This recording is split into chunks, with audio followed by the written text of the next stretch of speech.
Winome TV. Sisi ni familia mpya. Mimi nadhani katika football kila kitu kinatokea. Kila kinachotokea kinatokea kwa sababu.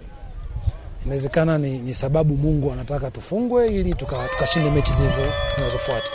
Kwa hiyo sisi tuliweka game plan ya kuja kupambana ili kuvuka kwenda stage inayofuata. Lakini imeshindikana. Tumecheza vizuri. Tumefanya mistake kupoteza mpira katikati mwa kiwanja kulingana na wachezaji ambao wako Singida, na wachezaji wenye quality, wachezaji wazoefu, wachezaji wakubwa wameweza kutuhukumu. Kwa hiyo hakuna budi, game ishaisha. Hii tumeiacha, imeisha. Tunarudi nyumbani kwenda kujipanga kwenye mechi 4 za ligi zilizobaki. Mimi nadhani katika michezo ambayo tumecheza hatujapata goli ni michezo 3. Lakini kuna michezo 4 yote tuliocheza nyuma tumepata goli. Tumefunga goli nyingi. Ndio homework ambayo tunakutana nayo sisi. Tunaenda kwenye viwanja vya mazoezi kwenda kurekebisha kwenye defense wakati wa kuziwia, lakini tunaenda kurekebisha kwenye kuataki wakati wa kushambulia.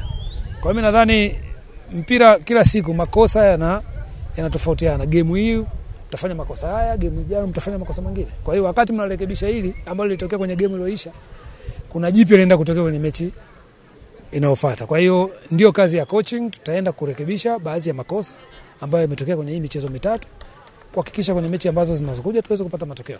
Mimi nadhani kuna utofauti kidogo kwa sababu eneo la goalkeeper ulikuwa unadili na watu wachache, watu 4, lakini nao unadili na watu na timu nzima pamoja na huko kwenye hiyo goalkeeper. Kwa hiyo nadhani kuna wigo mkubwa umetanuka wa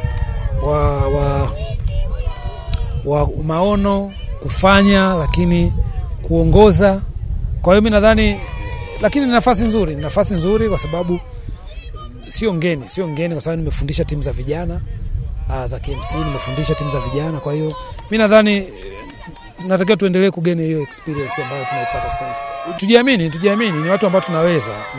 Tunatakiwa watu watuamini na sisi tujiamini na tunaweza kufanya kitu kikubwa kwa sababu wachezaji ambao tunawafundisha tunawajua, tunaongea lugha moja, nao wanatujua, wametuona tukicheza. Nadhani tuna nafasi ya kufanya kitu kikubwa zaidi. Kwenye mechi inapoisha kuna vitu vingi vizuri vimetokea ndani ya uwanja na kuna vitu vibaya.